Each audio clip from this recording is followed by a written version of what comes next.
I didn't know what to start with tonight, and so I went back to, what was it that first drew me to poetry, and I thought about one of the poems that I first memorized, and of course my memory's not what it was, so I got it printed.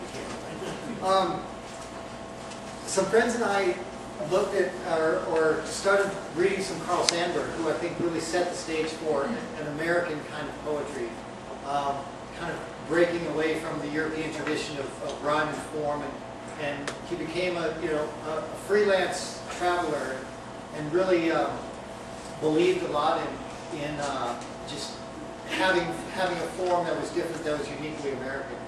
And so Carl Sandburg, as a first generation American, had a very interesting perspective. His father was a blacksmith and would work 10 hours a day, 6 days a week, no vacations, holidays, always just pounding iron for a railroad. And so it was upon learning that I really realized what this poem, it gave a little more meaning to the word happiness, which is the title of this poem.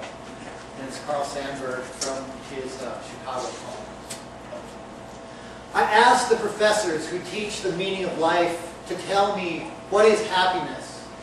And I went to the famous executives who bossed the work of thousands of men. They all shook their heads and gave me a smile as though I was trying to fool with them. And then, one Sunday afternoon, I wandered along the Des Plaines River, and I saw a crowd of Hungarians under the trees with their women and their children, and a keg of beer and an accordion.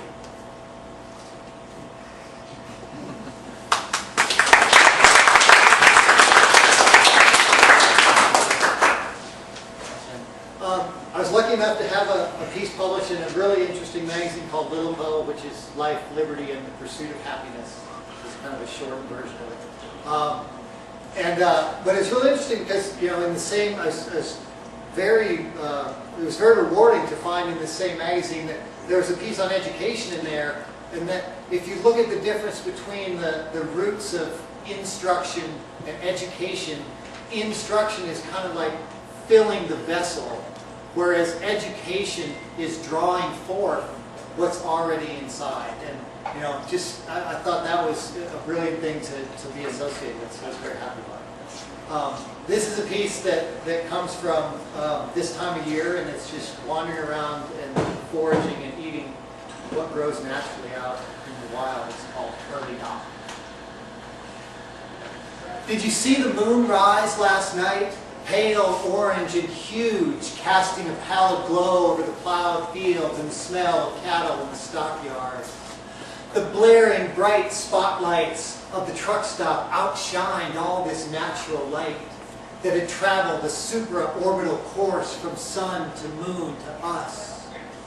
Now, be it plain vanity or pure pragmatism to so remove ourselves that we are crippled and unable to take part in the time-honored tradition of welcoming the full moon. But for me, there is no going back, for I have eaten the fresh new shoots of Curly Dock, still raveled in its natal skin, sweet and tender along the banks of the North Platte.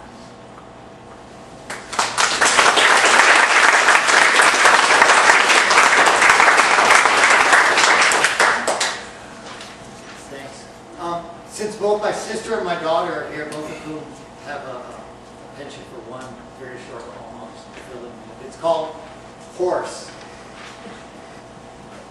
It's almost a haiku, but then don't quote me on that. Fire, the wind-blown horse. Gray mane of smoke, black tail of ash, runs fast, eats grass.